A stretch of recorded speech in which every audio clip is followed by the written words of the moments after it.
ఈరోజు WhatsApp governance వచ్చింది. IT మంత్రి గారు వాట్సాప్ గవర్నెన్స్ తీసుకొచ్చి ఇప్పటికే దగ్గర 500 సర్వీసెస్ ఆన్లైన్లో ఇస్తున్నాం.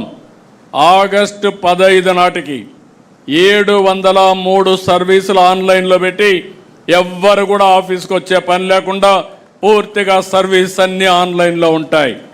దీనివల్ల కరప్షన్ చాలా వరకు కంట్రోల్ అవుతుంది. ప్రజలకు కూడా ఎలాంటి ఇబ్బందులు లేకుండా పరిపాలన ఇచ్చే అవకాశం ఉంటుంది.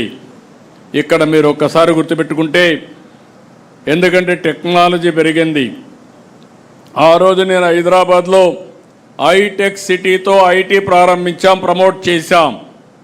ఇప్పుడు క్వాంటమ్ వ్యాలీ పెట్టి క్వాంటమ్ కంప్యూటింగ్తో ఆర్టిఫిషియల్ ఇంటెలిజెన్స్కి శ్రీకారం చుట్టాం.